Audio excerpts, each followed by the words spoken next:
Hey, everybody, it's Matt Michaels here on the DeFalco Files with the owner and creator of Future Stars of Wrestling, FSW, here in Las Vegas, Mr. Joe DeFalco. Joe, how you doing this morning?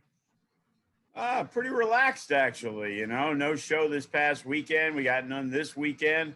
We're just gearing up for the 23rd, and it's kind of weird. It's like, I don't have to be agitated every day. Now it's like every other day. You know what I mean? um, when you're looking at what you're lining up for the 23rd, what is going on as of right now in terms of what people can expect if they subscribe to the network for $7.99 a month? Or is it $6.99 a month? Is it seven? $6.99. Uh, Man, it's been that kind of morning for me. My brain is dead.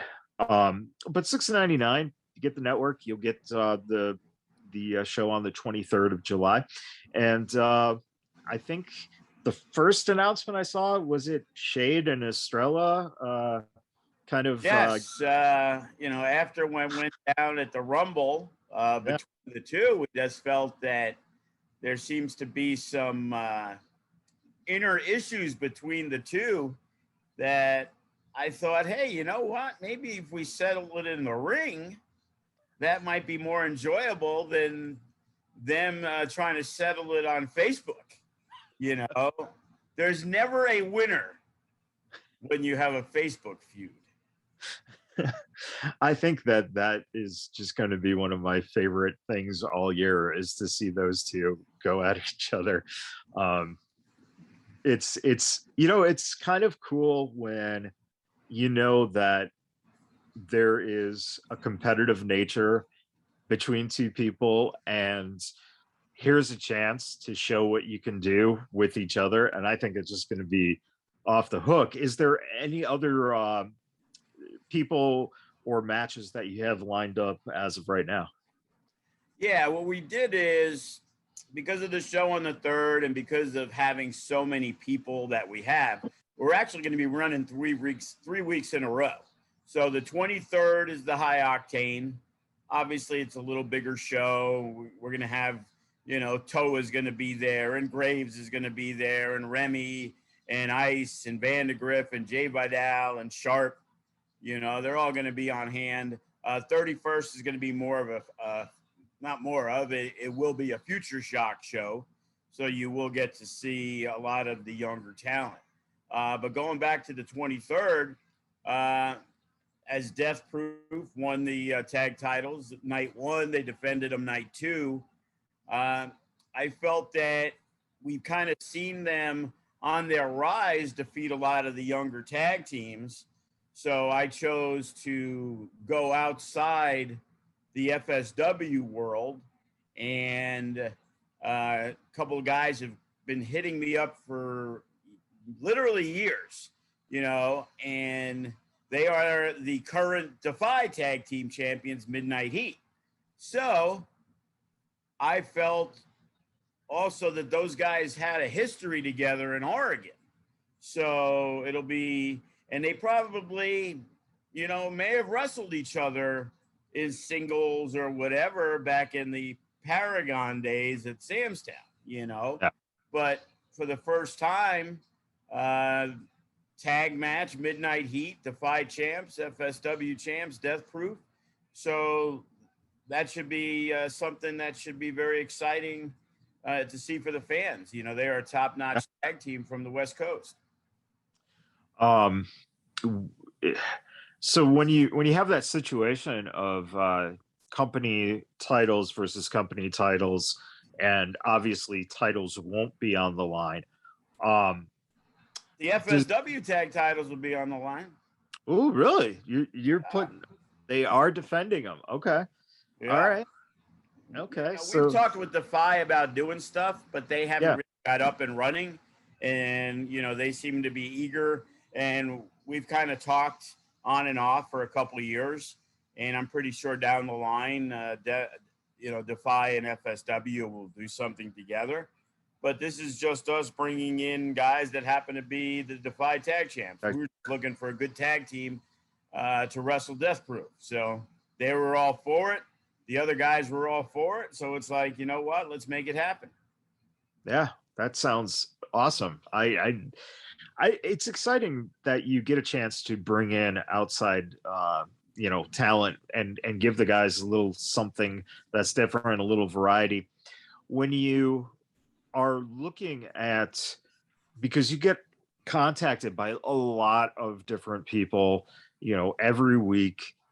How do you decipher? Is it, in a situation like this, having Death Proof had experience working with these guys in some manner, does that, kind of give you a little more of an endorsement? Essentially, you're not going at it blind. You know that they want this match, or do you, in certain cases, bring in guys that you might not be too sure of. You might see a little reel on them, but you're just kind of giving them a shot to show what they can do. How's your thought process on bringing in, guys at that level to give new competition for some of the tag teams as well as some of the talent here? Well, mainly it's going to be, a as needed possibility. Those guys have literally hit me up on and off for a couple years. Just didn't really have anything. But in those conversations, I've also heard very good things about them from the crew that worked up in Oregon. So it's like we're always in the back of my mind. And in all honesty, Death Proof had no idea that I was even contacting them. I just said, hey, bro, we're doing a show. And they were like, yeah, we're good for the 23rd, the 31st. And I'm like, you know what? Let's pull the trigger. Let's get it done. There's a lot of guys, the Danny Limelights, the Gino Riveras, that they're always kind of like knocking on that door. Yeah. I got, a message from Limelight yesterday, now that he left AEW and he's part of LAX now in MLW. And he's like, hey, bro, we still, me and Slice Boogie, LAX, we want the faction. So it's like, that's an outside match that has appeal to me. Yeah. And unfortunately, there's guys that might be extremely talented, but it just doesn't fit to what we're doing.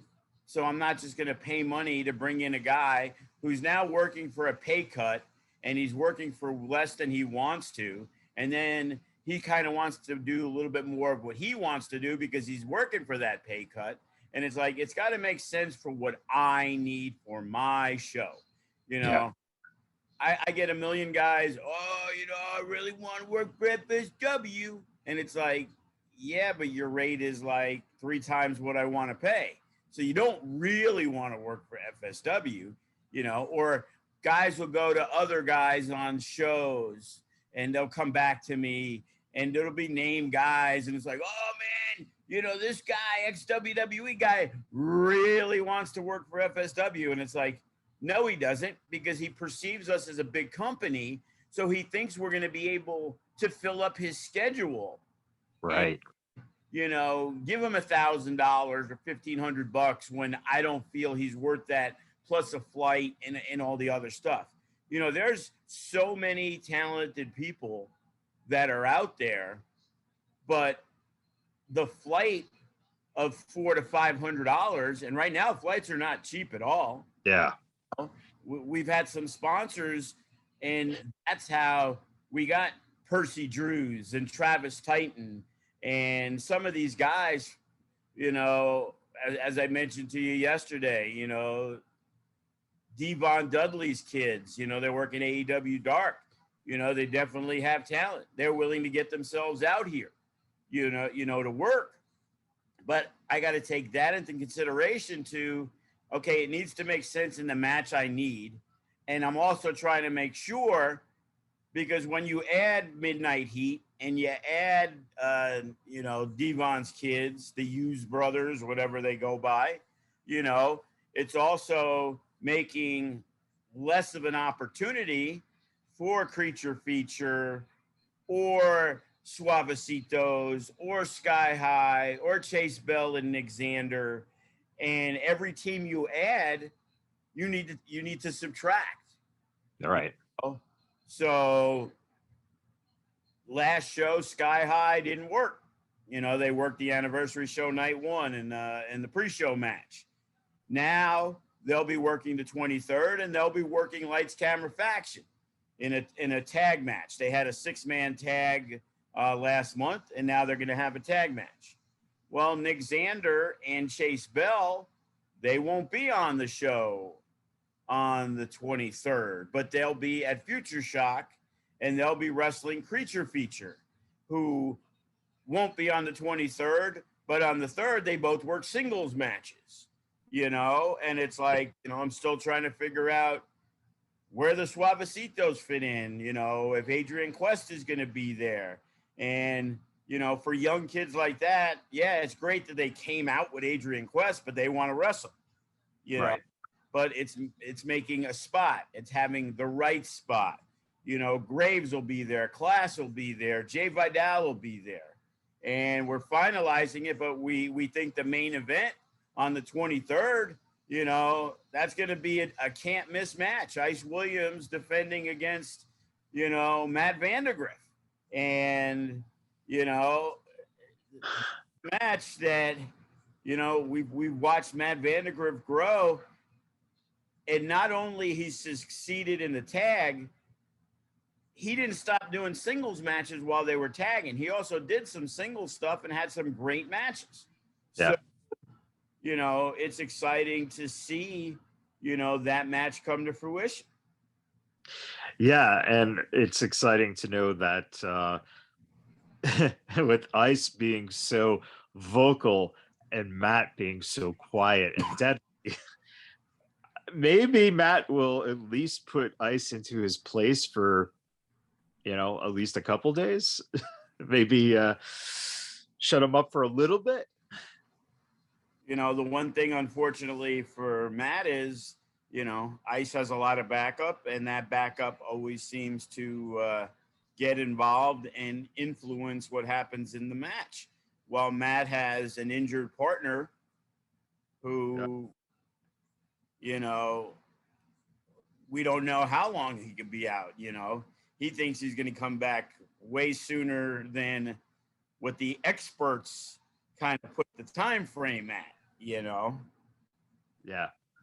Well, when you look at that opportunity that Matt has had now, same with Jay Vidal, what is the main thing that you're personally seeing in both of them that is allowing them not only to rise to the top at FSW, but you look at the way that they're going out and they're working, a lot of West Coast spots. They're really, making a name for themselves in all these matches that they're having across the West Coast. Is there something that you're seeing in them that they didn't necessarily fully have as part of the tag team or just in their development, that now they're at a point where they're showing signs of, that particular thing is helping them get more opportunities as singles wrestlers? No, what I think the issue was, we'll go to Jay Vidal. Jay Vidal, he had a good pedigree. He came to us, from the Gangrel Asylum a couple years ago, and we kind of put him in some situations, and I think it was against Douglas James at Beers and Body Slams. I think that was the match, and it was like, wow, this motherfucker's good, but he was doing this horrible EDM gimmick, Jaden something, and he needed to find himself, and as he was on the verge of getting to that next level, we kind of put him with Parada, and then they kind of really gelled.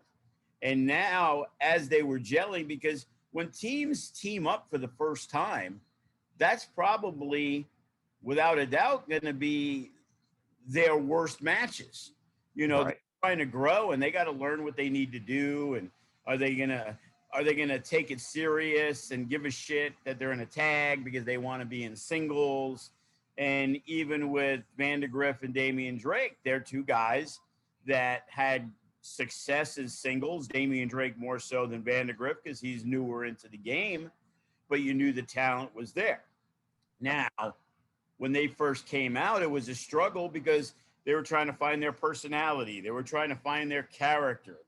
You know, being the wrestlers that they were, yeah, they were good wrestlers who could do great shit. But now they got to tie it into doing stuff together. So if they would have did that as singles guys, it would be exactly the same, but they just happen to be in the tags. So now that you see them, it's like, oh, you know, how did that work? Well, it was Jay Vidal was in the process of getting to that next level anyway. You know, Matt Vandagriff was in the process of getting to that next level. And you kind of got to see it with Vandagriff more because initially he wrestled more singles matches and he wrestled Jay and he wrestled Eli Everfly and, you know, he wrestled Graves. And he had some of these singles matches as well while he was doing the tag run.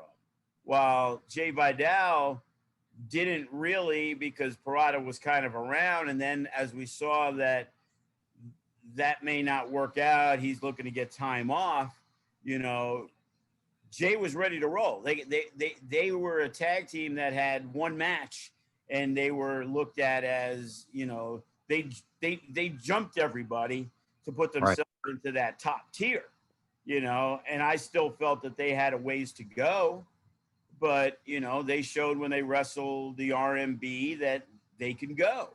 And that's all that was needed to be seen. And we knew Jay could go. So now the problem becomes getting matches for Jay Vidal and Matt Vandagriff because, you know, you got Eli Everfly, you got Ice Williams, you got Gregory Sharp. Now you got this large influx because before it was we had those 7 or 8 tag teams. Well, now there's 5 of those tag teams. Juicy hasn't been around too much, so Toe has been doing the singles thing also. So now all of a sudden we're top heavy there, and now we're looking for some tag teams to fill some spots. While in the past it was like we got way too many tag teams, and how many times can you see Sky High versus Creature Feature, you know, versus Suavecitos? You know, there's one tag team championship. Right. So I'm okay with it changing because we have the Nevada State Championship, the No Limits Championship, and the Heavyweight Championship. So we got 3 titles that we have to build, you know, opponents for the champions. Right. You know, Hammerstone's been, you know, feuding with the MK group. You know, him and Juicy is a match that probably one-on-one needs to happen. Tito Escondido, I talked with him the other day. He should be back SummerSlam weekend for Natural Born Killers. Said the recovery's going good. You know, a collapsed lung isn't something you wanna play with. So the MK Army, he may have brought in some outside people, but now Toa has quickly gotten the opportunity to show that he's as good as anybody out there. You know, he may have not defeated Graves in the anniversary match, but I'm pretty sure Graves will tell you that's one of the most physical matches that he's had in a long time. And he'll also tell you that he loved it. You know, he wants guys like that. You know, he wants to be tossed around. He wants to show that he's stronger than the other guy. He's tougher than the other guy. You know, in a lot of cases, you know, Graves has got 50 pounds on you and he's going to throw you around like a rag doll. So it's pretty impressive watching him throw around Toa like he did. You know, I personally want to see if he can throw around Juicy like that. Wow. That would be, you know what? If there's someone in this business who can do it, I think Graves could do it because damn, man, he's a beast. And yeah, that would be fun to see. Let me ask you, you know, I haven't heard what's going on with Hero Lou. Is he around right now, or is he Yeah, we're still figuring out, because again, that's another heavyweight that is on the rise. I actually had him scheduled for the last show, and then he messaged me that he was unavailable. So that's the only reason he wasn't on the July 3rd show. But it's like there's so much talent that you want to get your A-list players on as much as possible, obviously. Yeah. If Hammerstone says he can make a show, I'm not saying, well, maybe you should make the one after. He's our heavyweight champion. You know, he's going to make the show. You know, so now you got a Hammerstone, a Graves, a Toa, a Hero, a Remy, a Class, you know, at the time, you know, Death Proof, and Unguided, and R&B, and Jay Vidal, and Matt Vandagriff, and Chris Bay lately. It's like, okay, how many matches can you have? Yeah. So if Chris Bay's available that day, we're going to use Chris Bay. You know, it's like, hey, I'm sorry, Brandon G. I'm sorry, Judah Matthew. You know, a guy like Judah, he's a big boy. I like Judah Matthew a lot. But sometimes it's mixing and matching. Yeah. And he's a heel. So why do I want to put Toa against Judah?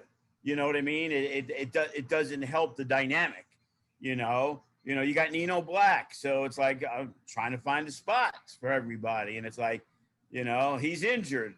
And it's not like I'm happy he's injured, but it's like, oof, you know, that means I can, you know, worry about him in 2 weeks. Right. Because he's recovering from an injury. And that's why I tell guys, you know, get that booking in Arizona and California. You got to spread your wings anyway. I said, because if we do 3 shows, the top guys are only going to be on 2 in most cases. And the lower level guys that are trying to fight their way to get to that level, they're going to be on 1 for sure. And, you know, half of them will be on 2 and the other half will be on the 1.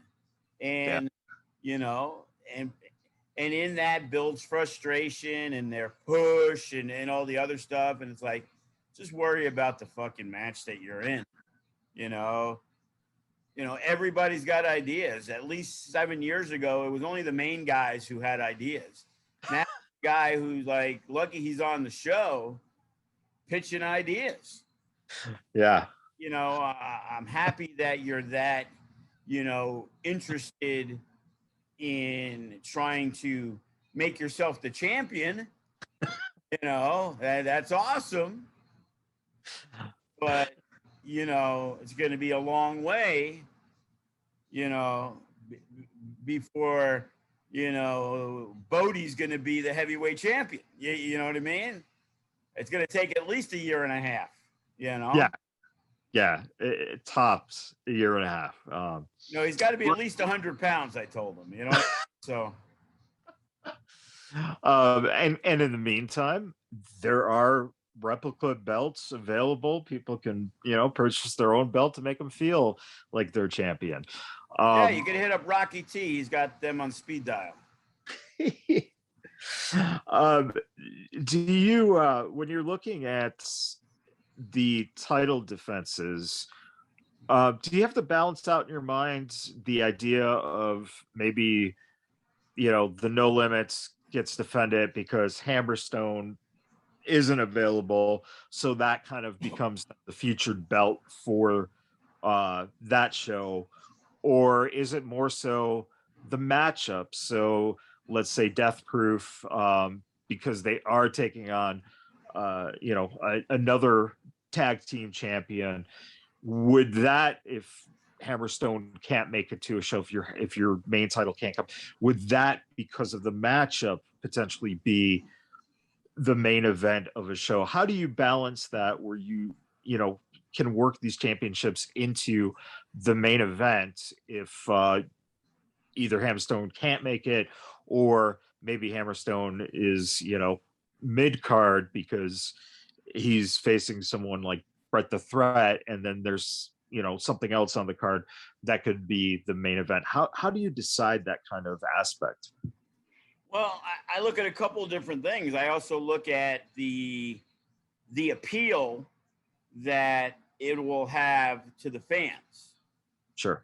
The anniversary show, for example, it was set in stone. We knew it was going to be Chris Bay versus Lio Rush night 1, and the Rumble would be the semi-main, and the winner would wrestle in the main event against Hammerstone night 2. Easy decision, no problem. Now Lio Rush can't make the show. So now we're scrambling for a guy. And now we bring in this extremely talented guy, Casey Navarro. And I question now, the Rumble is a pretty popular match, okay? Maybe we switch the roles and make Chris Bay and Casey Navarro the semi-main. But we also knew that it was going to be the final appearance of Sefa Fatu. Right. Because of the ending of the Rumble and the ending of the Chris Bay Casey Navarro match, I decided to stick to the guns and let the fans leave on a happy note. It's a big moment. Sefa grabs the mic. He thanks everybody for the few years he was here, and, the gratitude. And in all honesty, the double finish in the Rumble, I think people would have shit all over that as the ending of a show. So yeah. You have to take all of that into consideration. Now, on July 3rd, Ice Williams was not there. Remy Marcel was not there. Maserati was not there. Death Proof could have been there, but they just won the title. They defended them the night 2. I was giving them the night off, basically. Yeah. So Hammerstone is my only champion, and he's the heavyweight champion. So now we had a few other matches that we were looking at. I thought the 4-way was going to be excellent with Vandagriff and Jay Vidal and Adrian Quest, but I just didn't feel that matchup was worthy of being in the main event spot. Yeah. Yeah, you could look at Brett as he's a rookie, and, he's more of a character at this point, but he draws so much heat, and the fans eagerly wanted to see Hammerstone beat his ass, so it made that decision easy. Okay, so now we fast forward to the 23rd. Ice Williams defends. Death Proof defends. Remy Marcel defends. And possibly Hammerstone defends. But let's leave Hammerstone out of it. Okay, so now who's Remy going to work? Still figuring that out. We got Death Proof against Midnight Heat, a team that has never really been seen in Vegas in years and never in FSW. Or maybe the most hated guy, one of the most hated guys in FSW, No Limits champion Ice Williams, against one of the quickest rising stars we have, Matt Vandagriff. So that obviously makes me lean toward that as the main event. But now all of a sudden, if we book title versus title and it's Hammerstone versus Remy Marcel, well then, yeah, I guess that would be the main event. Or Hammerstone's wrestling Juicy in a one-on-one, well, that would probably be the main event. And it's just trying to make the right matchups and the right decisions and trying to put that card, it was kind of like the opening night of the show. I felt opening up with the 4-way was going to be the most exciting way to kick things off, the anniversary, fast-paced, Scatson, Funny Bone, Adrian Quest, Midas Creed, Young Kid. And, unfortunately, some people feel that it's a slight to put them on, as the old term, the curtain jerker. And I'm looking at it as I want the most excitement. To me, I'm putting you in a key spot, Right. So as a performer, you're looking at it as like, oh, I'm on first, like get it over with type of thing. While I'm looking at it, it's like, let's knock this one out of the park. Best way to do that is the first match is, as the Suavecitos like to say, a banger. You know what I mean? And it's like, as I've said all the time in wrestling, it's perception. Everything's perception. And some people want to have that perception, and sometimes they want to have that chip on their shoulder of feeling slighted or feeling not looked at, because I don't know. I don't have that feeling. But I understand that feeling when I'm dealing with people that underestimate what we're trying to do. So I understand there's a little extra motivation when it comes to that. And sometimes people need motivation to, tear it up. There's shows that people go out and they bust themselves open with light tubes in front of 10 people. Yeah. They're there to ply their craft. I've never wrestled before. So in some cases, for a lot of people, an opportunity is an opportunity, because just because I wrestled for your company in front of 10 people doesn't mean in a year your company is going to have 300 people there. And you're going to remember that I half-assed it at that one show, or you're going to remember, you know what, this motherfucker, he didn't give a fuck how many people were at the show. Imagine what he's going to do now when we got a packed house. That's the guy I want on my show. Yeah. And that's the kind of guy that you're looking for. You're looking, for that innerness in somebody who isn't like, oh, this is an easy payday. I ain't going to do shit. There's no motherfuckers here. You know what I mean? But I understand it. It's human nature to not give a full effort when you feel that nobody came out to see you. That's a pretty difficult feeling, to look out the curtain. I remember there was times, a couple of the Samstown, Silverton shows, before we were doing consistently 500 people at Samstown. All of a sudden it'd be like, there's 700 chairs there. So when you got 500 people sitting, it's pretty packed. When you got 180, it's still 180, but it looks like there's nobody there. Right. And it's like, oh shit. I remember one time we're looking at it, it's like 10 minutes before showtime. It's like, what the fuck? There's like nobody here. And then all of a sudden the show started and like 200 people walked in like in the 10 minutes because they, were under the impression that FSW always started late. So, where they got that idea from, I wouldn't know. But it was crazy how, a lot of those people waited for that last second to show up. And it's just like, oof, what a relief. Because with 180 people, you knew you were losing money to begin with. Right. Off the last show that you did there a month and a half ago, and you had like 350 or 400. And it's like, well, why is there only 180? What did we do wrong? How did we not promote it? And that's part of as I said, for not doing a show for 3 weeks, I don't have that where I don't get stressed out in any way, but my mind's always focused on what we need to do next. Right. Ben handling the high octane flyers. And it's like, wow, we still got 10 days. We got matches already announced, but I also know I got to keep up for the 31st, August 7th. I know Hammerstone's going to be there, and it's already trying to work 3 shows as we build 3 or 4 shows with only 1 week off, the 14th week. All our guys are going to be in Arizona, where our boy Dom the Bomb and Gallo and stuff, they're running their show. So, I know Cody's going to be on it, and Hammerstone and Graves, and probably Jacob Austin Young, and probably numerous other FSW guys. You know what I mean? Right. So, but then, balls to the wall, Natural Born Killers, like, man, are we going to get people to come at 11 o'clock at night on a Friday night? Well, it's a Friday night. Why can't we get people to show up? you know, and then, oh, Saturday afternoon, we barely even touched the surface of putting tickets on sale for the FSW GCW show.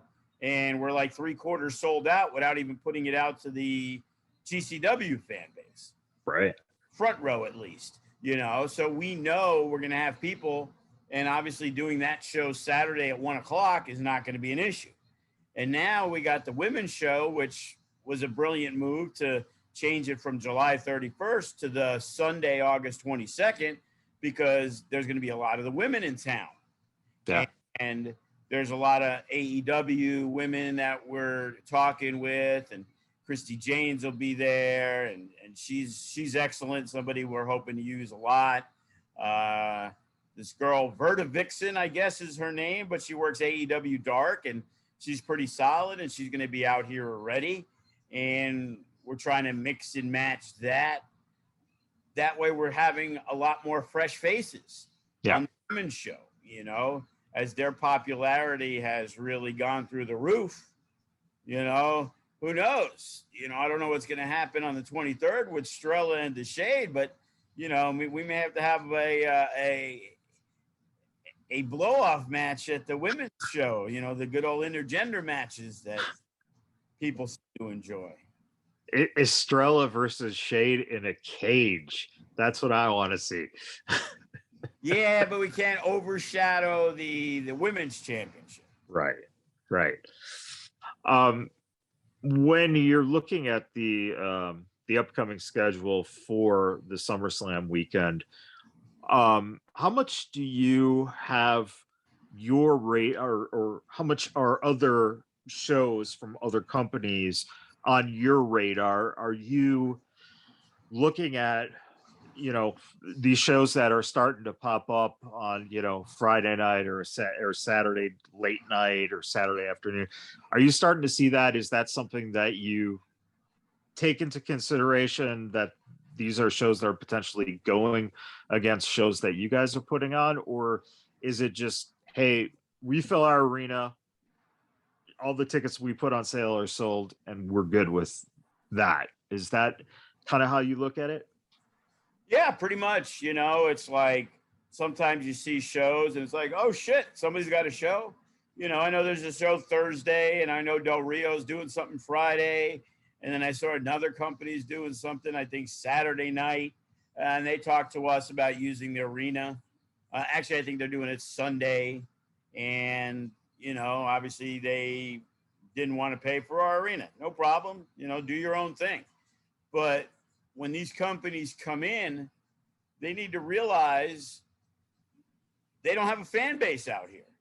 Yeah. You know, that's great that all these wrestling fans are going to be out here per se, but how do you, as a company, say from California, come to Vegas? You haven't really run many shows, so you don't really have a big fan base. How do you get fans on a Friday or Saturday to even know your show exists? Right. Because, you know, in a way, it's like, hey, maybe we can promote the Sunday show by handing out flyers at SummerSlam Saturday. But most of our shows are before SummerSlam's going to air. You know, that's one idea, like, hey, if we did a show SummerSlam night after SummerSlam, but it's like, so people are going to come to the FSW GCW show at 1:00 or 12 o'clock. 12 o'clock, yeah. 12 o'clock. And it ends at, say, 2:30. So what are they going to do? They're going to go straight to Allegiant Stadium, you know, get there 3:30, whatever. Pre-shows, everything starts at like 4 o'clock. SummerSlam will probably go longer than 3 hours. So from 5 o'clock, now it's 8:30, 9 o'clock. Oh, shit, there's another wrestling show at 11 p.m. Who gives a fuck? They've already watched 12 hours of wrestling. Yeah. You know what I mean? That's my competition. My competition is that wrestling fan who just watched SummerSlam, and then they want to go see Bruno Mars at 11 o'clock. Yeah. It was like, you know, it was funny, you know, being a house seat person. It used to be a great deal. Got to see a lot of good stuff, you know. Right. And I haven't. I think we went to one really small comedy show 4 months ago, and it was like, but I check every once in a while to see what's going on, and it was probably like 5 o'clock on Saturday night, and I'm like, let me just hit house seats, see what's up, and it was like, oh shit, Chelsea Handler at the Mirage is on house seats. Wow. So I know my wife's a big fan. I think she's all right. She's funny. Yeah. And she's no Lisa Lampanelli, but she's okay. So I go to my wife. I'm like, and of course they positioned the time. The show was at 10:30. And it was like, hey, you want to see Chelsea Handler? She's like, yeah. I'm like, it's on house seats. And she basically had to get ready within an hour. It was probably more like 7 o'clock. Because I knew we needed to leave at like 9. And it was like, she hightailed it into the shower and we went on the strip. And it was like UFC was sold out. Garth Brooks was sold out. Bruno Mars was sold out. They had Circus du Soleil was back. And, everything was jamming. Yeah. Didn't really want to pay the $24 for the valet parking. And then a half hour for my car to be brought when there's 8 people there because they're bullshitting. Yeah. It's like, yeah, I'll self-park from now on. I could have got my car and been home by the time I got my car. So yeah. But yeah, there's so many things to do when you're coming in from out of state, out of town, out of obviously not out of country anymore because it's hard to come in from Europe to go to SummerSlam unless you like hijack a boat or whatever. But there's so many people in town and there's so many things to do. And with SummerSlam being on Saturday instead of Sunday, a lot of people might come in Friday night and stay Saturday and leave right after the show Sunday. But right. Now being that the show's on Saturday early evening, are people coming in Friday evening after work? They're going to come in 8, 9 o'clock. So again, timing is difficult. Like GCW is the only one we care about in that situation. We're working with them. We're doing a joint show together. If you tell me, hey, Joe, SummerSlam, Saturday night, 5 o'clock, what are you going to do? Oh, well, I'm running Friday night at 7 o'clock. That's a no-brainer. But they've already taken that date. So am I supposed to work with somebody but then run against them and split the crowd? Makes no sense. You know what I mean? So it's disappointing that we can't run in our own town the primetime show SummerSlam weekend. You know what I mean? That sure. We have to go in on a Saturday afternoon at 12 noon. That fortunately, those GCW fans, man, they were the one company that has built the most rabid fan base during the pandemic because they went out there and they did shit. Yeah. And to be able to work with them, as I've said before, only enhances what we're doing. So, we look forward to seeing, a Jay Vidal versus an Effie or a Remy Marcel against a guy like Chris Dickinson or Jimmy Lloyd or, Nick Gage against Cutthroat Cody or Funny Bone against G Raver or Slack or stuff that never been seen before, Yeah. So unfortunately, we have to kind of give up that Friday night. But as they say, it's for the greater cause. And let's not even suggest Cody versus Nick Gage because cutthroat might actually happen. So please protect Cody. Please do not let him do it. Bro, he's the one begging for the match.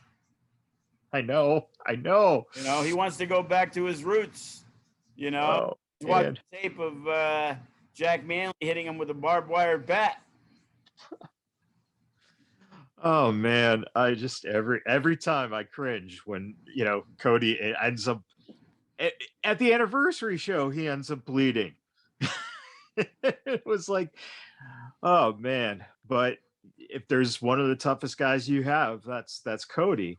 Um, do you take into consideration that the style as well? So, knowing that um it might be a little more of a hardcore matchup for the GCW versus FSW show.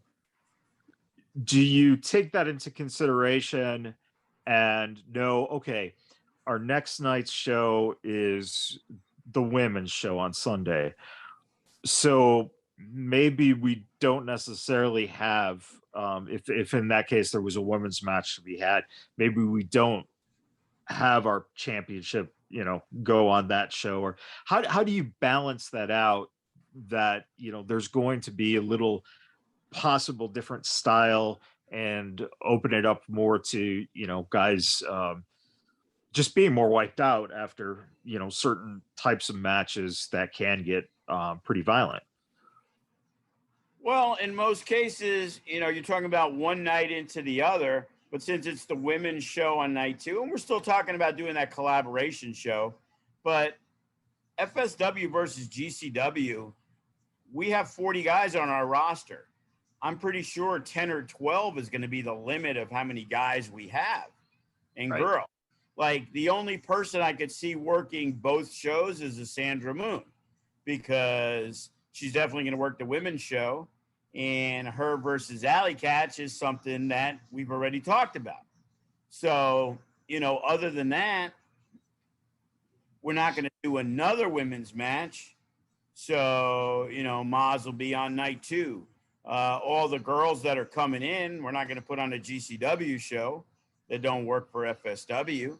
So now it's like, so unless we did our intergender match, or we did something with Ricky Tenacious, there'd be an outside shot that he could do, his intergender match at the women's show, or he could do an intergender match at the GCW show, or, we are going to do like a survival of the fittest match, like 4-on-4.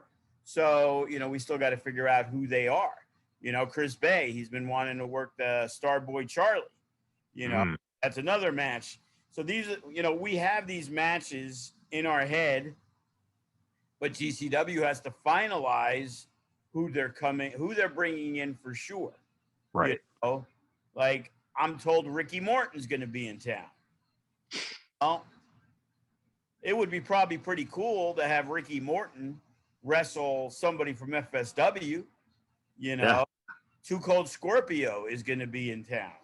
I was trying to pitch D'Lo Brown to wrestle Too Cold Scorpio at the Legends match, FSW GCW. D'Lo versus Too Cold Scorpio. I know Joey Janela has been wanting to wrestle Sabu for a long time. Right. Can it happen? I guess anything could happen. So it's like, believe me, I'm frustrated because, again, GCW, man, they're out on the road. Like, man, I give Brett credit, bro. It's like, when we're running 2 nights in a row at an anniversary show in our hometown, and I only got to drive 10 minutes, I'm fucking beat. It's like, imagine having to go to all these different places, and you don't have a lot of time to make sure everything's working right, everything's going well.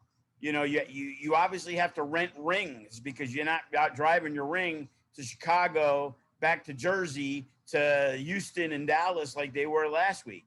And then the week before that, they were in Wyoming. You know what I mean? And it's like, they're getting out there, and they're doing well because they're putting in the hustle. Right. I look at them, and there's certain things that are like, wow, man, I'd love to be where they're at. We got 9,000 followers. We're well known amongst a lot of people, but those guys have like 20, 35,000 followers that are rabid for their product. Like, got a lot of fans that love our shit, but those people, it's like that PWG crowd. You know what I mean? Yeah. But PWG puts 400 people in the where they used to do it, the Elks Lodge or whatever. And that was it, you know? Yeah. And you get to see basically Ring of Honor shows in PWG back in the day. And it kind of changed. And now they're finally coming back. But we'd like to be able to be like, oh shit, FSW is coming to Arizona. Awesome. FSW is coming to California. Awesome. You know? Do you think that in the situation of GCW growing their brand, if let's say that you get a following, you're kind of following that model that Brett has for GCW, how do you determine if something like that is worthwhile for you to take that risk of what it costs to, pack up everything and either, travel with, putting up your own ring or renting out a ring? Is there a certain point where you go, yeah, I think this is now possible? Yeah, because we did it to some success years ago when FSW Arizona was born. And I went out and we booked the very first show and we used all the big name talent. FSW champion was Alcatraz. Well, he was there. Mike Modest, he was there. Sean Rickard, he was there. And on their end, they had Johnny the Bull and Chuck Palumbo, and they had their top Arizona talent, and Brandon Gatson was there, and Willie Mack was wrestling for them and not us at the time. So there was a good crew of talent that was there. Yeah. And it was based off their brand, their, EXW or whatever I think it was called, that Derek Nykirk and Tyson Tyler put together with Gallo and a bunch of that crew, and then from the ashes, FSW Arizona was born. But like I said, it didn't have longevity because he wouldn't keep bringing in the bigger name guys. So, and they had a flawed model. It was like, hey, we got a Christmas show, not $5 off with a toy. Hey, get in for free. And it's like, we got to pay all these people. And now all of a sudden you're doing free shows for a year. Now it's like, oh, $30. Like, what? It's free. When people are used to not paying for something, they don't want to pay for it. It's kind of like the Sam's Town deal. We got the Sam's Town deal and we didn't pay. Okay. We had a drink guarantee. And most cases we'd hit it. A couple times we're a few $100 off. No big deal. We'd have to pay it a few $100. Sure. Then all of a sudden it's like, hey, I talked to Ring of Honor. I got Ring of Honor to talk with Sam's Town, and they signed the exclusive deal. So they're paying good money to be at Sam's Town. Then all of a sudden, PPW sees FSW shows at Sam's Town. They go there and pay money. Now all of a sudden, it's like, why isn't FSW paying? Everybody else is. We're not really making enough money. And instead of being like, well, we may not make money per se on their four-walled show, but they brought us far more money than most companies would make us, in 6 shows because of the deal that we got. So now it's like, hey, well, you need to pay this. And it's kind of like, okay, whatever, because, that's the deal. And then they raised the price again a little bit. And it was like, despite the fact it was still a better deal, I felt that we earned the right to be taken care of way better than we were. So that's why for a while we left and just went to Silverton. And it's like they gave us the room for free until the very end. They kept the food and beverage. They had fresh blood in there. If they wanted to have a concert and they would have Juice Newton there, they'd give away 400 seats and they'd have 450 people there because 50 people wanted to hear the morning train. You know, Yeah. it's like, so you're paying us nothing to get 500 people, 600 people into your casino. Well, to me, that's a great deal. It's like, sure, I guess if you could get money out of them too, that's even better, but you're paying for entertainment. These people are bringing in the most entertainment that you have, and it's not costing you a dime. Right. Wouldn't you want to continue to do that? So we ended up helping Sam's Town. Well, we didn't help Sam's Town. We helped Ring of Honor. They needed the guardrails. They needed the ring crew. So it was probably a good year and a half, because we signed with like, hey, we'll sign an exclusive deal with Silverton, and because they were good to us at the time. And then, you know, Sam's Town, oh, you know, we really miss you. Oh, we'd love to have you back. And it's like, well, you know, you can't charge me what you're charging me. I can get the room over there for free. Is your room better? Sure it is. But it's not free better. You know what I mean? And Yeah. it was like, you know, after that, we started talking more. And I had to be okay with the fact that they were charging us. And I know that elsewhere that it was a lot more difficult to get something at that price in a casino where we already had a built-in base. We Right. put it into the budget. We figured out ways that it didn't cost us more, but I was never happy that we had to go in there and give them money and have a drink guarantee too. Like, I had to lower that. Like, they tried to give us the room for free, and we had like a $3,000 drink guarantee. Then they want to charge us like $1,500, and then they still want to give us a $3,000 drink guarantee. Yeah. You know, eventually we negotiated it down, but, you know, and this is after we brought Impact into the deal, where they signed and paid thousands and thousands of dollars to be there. Right. It's like even now, you know, it looks like I hear Impact's going to be back. They have no interest in us back. They don't want us back. They told us the price, you know. Right. Our price was $1,500 before. Now we got to pay for 5 shows to only do one. That's how crazy the pricing has gone. And they want to charge for labor. And if that ain't enough, they want to charge per ticket sold. So it's $10,000, and we can't even keep all our ticket sales. Yeah. Yeah. It's, you know. So it's basically a very nice way of saying, hey, we appreciate what you did for us in the past, but we're only looking to bring in big companies who's going to give us a lot of money. And if we're not even worrying about opening the doors. Yeah. At least say that to me.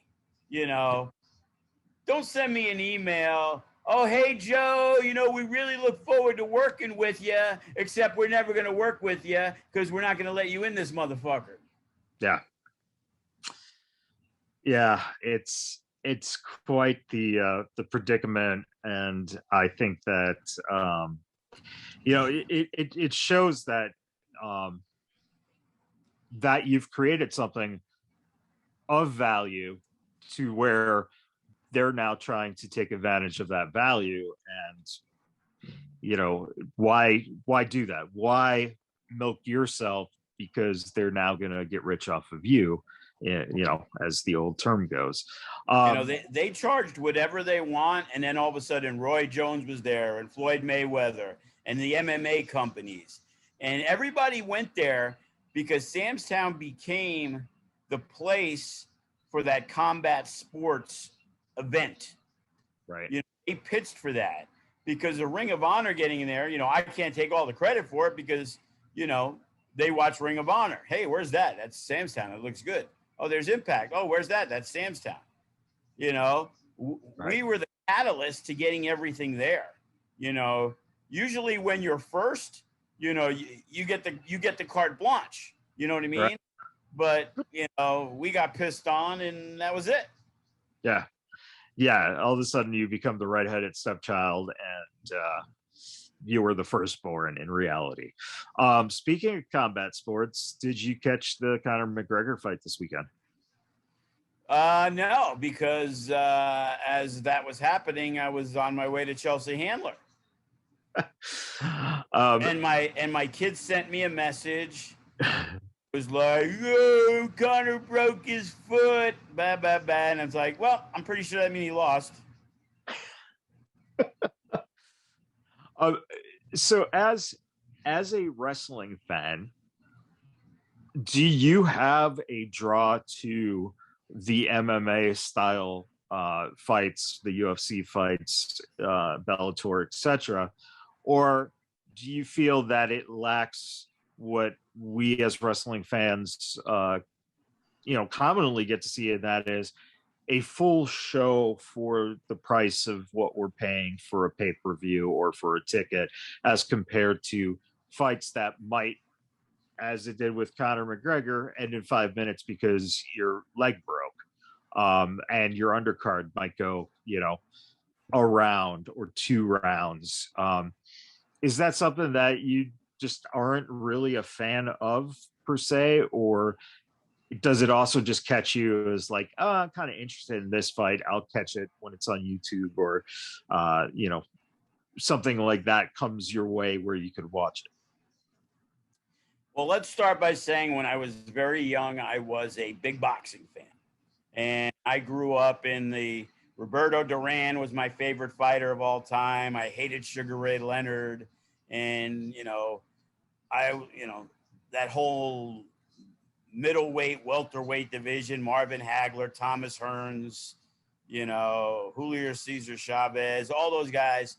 Like, I would sit as I was probably, let's see, how old was I? 14, 15. I would scorecard every boxing match that, I wanted to see. And there were guys that I liked that weren't big stars. And then all of a sudden, boxing kind of dissipated. There wasn't the excitement. I remember, I think I was in Atlantic City the night Tyson got knocked out by Buster Douglas. I remember driving home and it was like, oh, what a shocking upset. Buster Douglas, like, what the fuck? He got his ass whooped, and I remember driving home and boxing just started to fall out of favor, I guess you could say. Yeah. And then I was out here because I moved out here in 91, and, who didn't have a cheater box? So you got to watch all the pay-per-view stuff. I grew up watching WWF pay-per-views and never paid for any.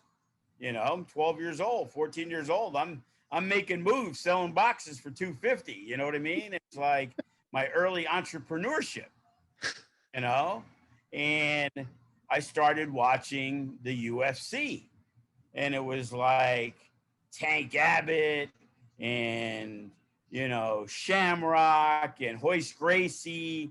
And I remember watching it. I'm like, watching this Hoist Gracie guy kind of getting his ass beat for a while. And all of a sudden it was like, bing, bang, boom. The guy's tapping out. I'm like, what the fuck am I watching? And then they started doing like the David versus Goliath, because that was when it had no rules. So Right. Like a 400-pound guy is fighting a 180-pound guy. And sometimes the 180-pound guy is smashing him. And then I remember in the early days, they would have boxers. And the boxers would step in and fight the MMA guys. And the MMA guys would murder the boxers. Yeah. Just take them down, and that was it, because there was no defense for the boxer. Unless he was able to punch you in the face, Right. You would get taken down. So I was a big, UFC fan early on. And I kind of watched it a lot for a while. But then, just like everything else, it kind of ran its course. And, I'd pay attention to it. I'd watch it. But when you talk about the cards, back in the day, you bought a boxing card. But you bought the boxing card for one fight, the main event. I remember buying tickets to go to Madison Square Garden to see Roberto Duran fight Marvin Hagler at the Mirage in Vegas. I went, there was live fights And then the main event, like the last two matches, were on the big screen. And I went to Madison Square Garden in the upper deck to watch Roberto Duran almost beat Marvin Hagler. And you didn't give a shit. You didn't care who was in the preliminaries. Right. Thing that I believe made UFC so successful was that main card are all good fighters in most cases.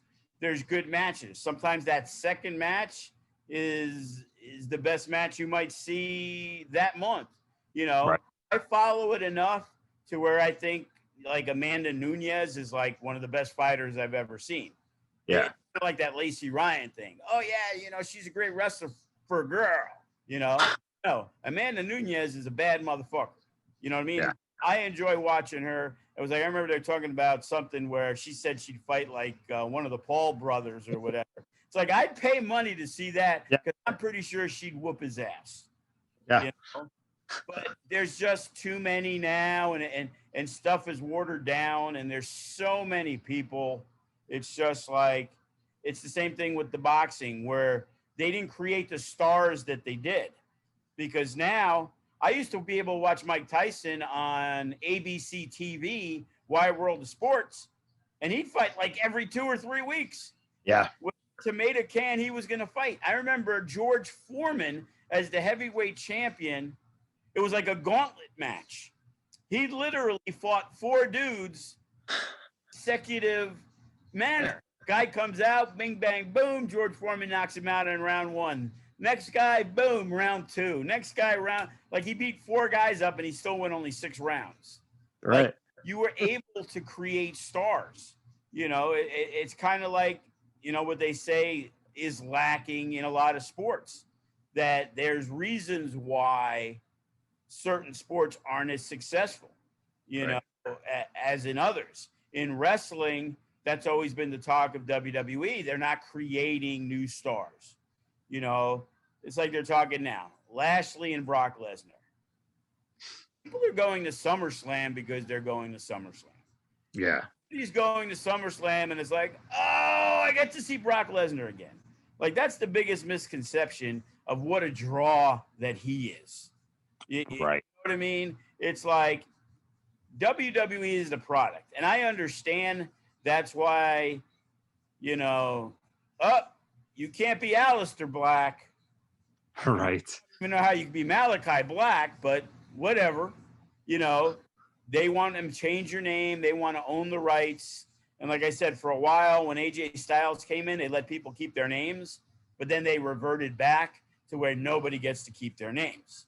You know, Cross is like the last guy that was close enough. You know, Keith Lee before that. But Cross, of the newer crew that's been there for less than a year, or maybe a year now, but all those other guys have had their name changed.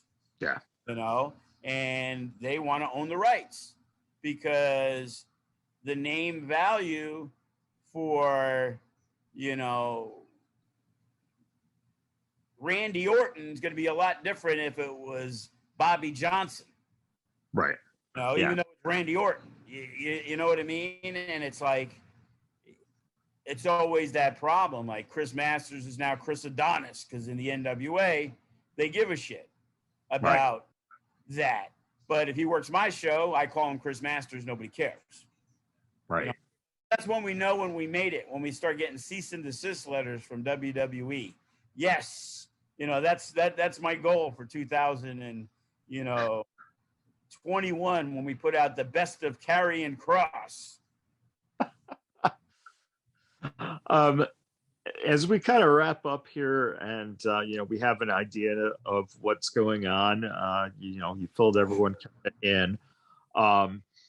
So let me ask you a little something off the topics of wrestling, and that is, have you been able to do any gambling here in your free time since this is Vegas?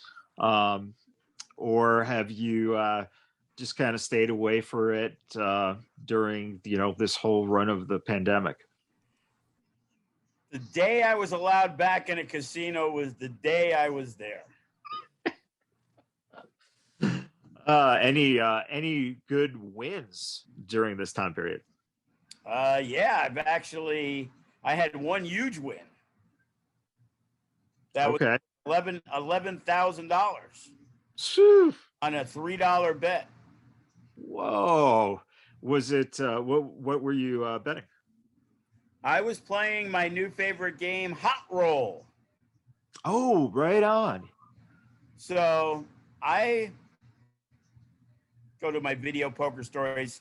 I've told Mike Rain this story a lot. Mike Rain wants to play Hot Roll with me. He'll be in this weekend, so we're going to see.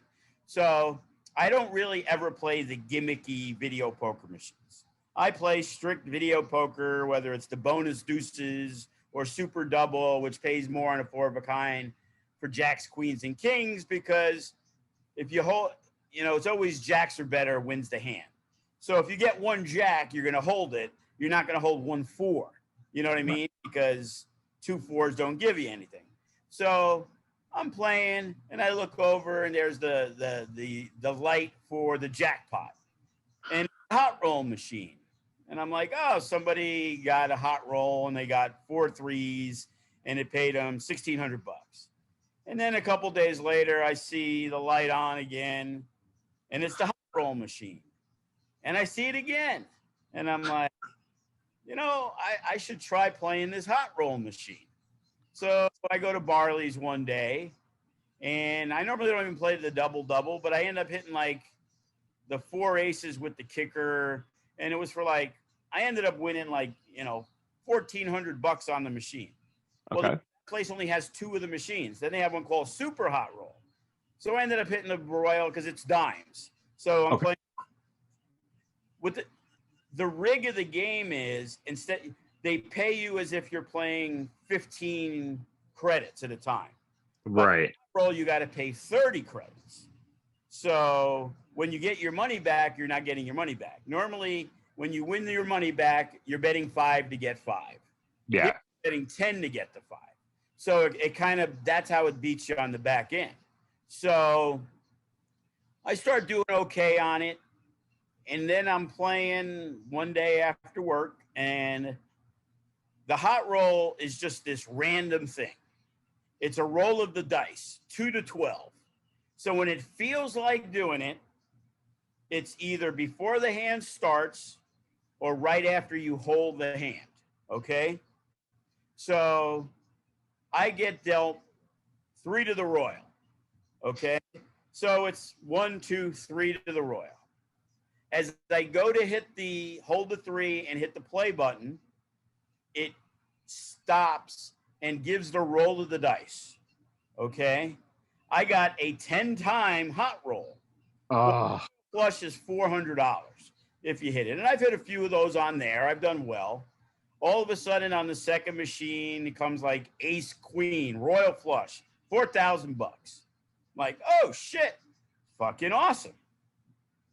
So the big story is another day after I drop my wife off from work. So that's why when she makes $40 there, it's okay. So I'm playing this machine, and all of a sudden it's like ace, jack, 10, queen, king of clubs, deals me the royal, which is $1,200. It doesn't let you hold it because it automatically holds. Right. It holds, all of a sudden the dice rolls, and it's like, shit, I got a hot roll. So it's 1,200 times whatever the hot roll is. So if it's 3 times, it's 3,600. If it's 4 times, it's 4,800. It ends up being 9 times. So it was, but and it's amazing. You're sitting there, and it just went, brup, brup, brup, roll the dice, brup, brup, brup, and it was like, holy shit. I'm like calculating in my head. And I was like, holy fuck, that was $10,800. Jesus. So, and then about a week or 2 ago, I had 2 to the Royal. And I usually never hold 2 to the Royal. But on these machines, I do. So I'm like, yeah, okay, I'm going to hold the king 10 of diamonds. Now, this is the same machine where a month earlier I hit the $4,000 10-time roll. So I hold the 10, and it gives me 7 times. And then right on the bottom, bink, bink, bink, and that was 2,800. So Jesus. And believe me, there's a lot of bad days. Like last night, I got killed, but you know, you got to get a lot of killing to give back that money. So I'm still riding good in my poker stories. So I love it. I love it. That's something that makes me happy because, it is something that when you put the money in, you hopefully are getting some money out, but when it hits big, hell yeah, that's wonderful to hear. And hell, that's what that you could pay for one or maybe both Hardys, right? or I could just put the money into my kids' show and hope I don't lose it all. Oh man, and how's that going as we wrap up? How is that coming along for Joey? I guess fine. I'm handling my stuff. It's like you want to do your own thing. That's great. I got other things I got to worry about. But what's funny is he's got one show 5 or 6 weeks from now. Okay. He's too busy for everything because he's got one show in 6 weeks. I got 8 shows, but I'm not really too busy. Like I don't do what he does. If you ask, Right. and it's like, oh wait, he's already got the venue. It's mine. He's already got the ring. It's mine. All he has to do is contact people and put people on the show. And he's working for 2 other companies. So guess what? He's only got to worry about like 3 matches, maybe 4. I got to worry about 80 matches I got to put together over the next 6 weeks. And no matter what, that show will be an accomplishment. And, Yes. you'd be just doing regular business. Does that mean I'm going to have to start another DeFalco Files? Well, yeah, if you want nobody to listen, sure. If you were going to do that, then you might as well kept the David Lawson show on. You know what I mean? Oh man. Well, that is this week's episode. That's what's going on here at FSW and what's going on in Vegas. Hopefully, people watching and listening are getting the network, $6.99 a month. Also, SummerSlam's coming up. If you see that tickets are on sale, please buy tickets now. As soon as you see they're on sale, because tickets are going to go fast. Like Joe has said, he's already getting requests for GCW versus FSW. I think that's going to be a fairly quick tickets gone type of event. So if you are coming in and you're planning to see one of the shows, Natural Born Killers is another one that's going to go really fast. So get those tickets while you can. And if you can't be out here, keep your eyes peeled for the different pay-per-view options that will be associated with the different shows. And Fight TV usually has those pay-per-views. Yeah, I think they're gonna be pretty busy that weekend with us. Yeah. So just keep that in mind if you can't make it out. Thank you for listening, everyone. Continue to support the Vegas Bad Boys of podcasting. Also continue supporting FSW and checking out all their stuff on the network. Just a beautiful catalog of different things, including this show. So please check it out. And until next week, everybody, take care.